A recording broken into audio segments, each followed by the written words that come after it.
हाय friends नमस्कार जय Jagannath welcome to our channel Vishwasmita Musmita आपण मानक नहीं आसी आउ गोटे नुआ ब्लॉग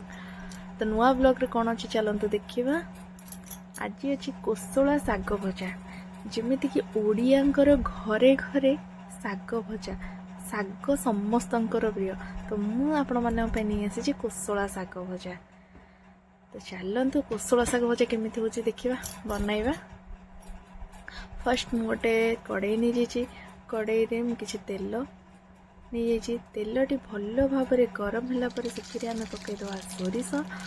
सोरिषटी भल भाव फुटीगले से पकईदे गोटे कंचा लंका आपड़ चाहिए अधिक राग आड करें मोर जेहतु छोट बेबीटा मो सब टे कम राग खाऊपर आम आड करदे से कटिकी रखि पिज पिज आड कर सारा पिज को भल भाव भाजी नियंतु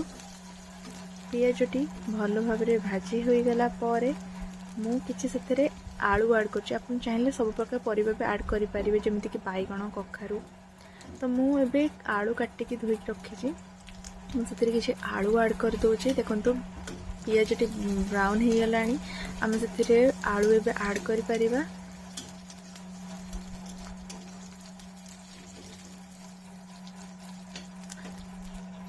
मुझे से आलू आड कर दूची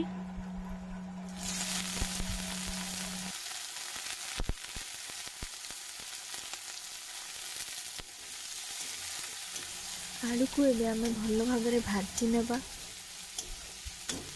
आलू को भाजी सारा आम किसी समय घोड़े रखिदेवा सीझा 5 मिनट छाड़ीदबा सीझा आलू को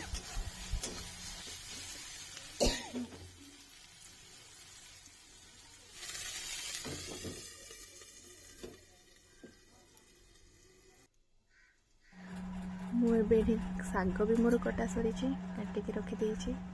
चलतु देखा आलूटी सीझिला ना नहीं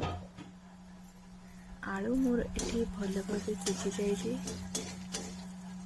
एबे आम ए आड करवा शाग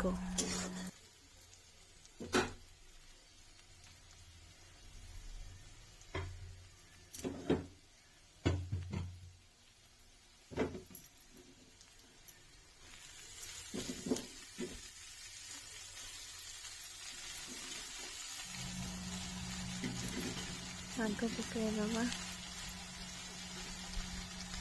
जेहेतु मु आलू रे लुण पकई दी सीझिला बेले तो मत पकईवा को पड़ोनी आपड़ चाहिए आलू सीझाला बेले भाजिला बेले पकई पारे लुण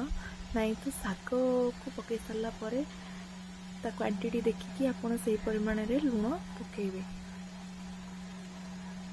एबे देखुन मो शाग को भाजीदेली भल से मोर शाग भजा रेडी हो गला देखिपारे आपरी बन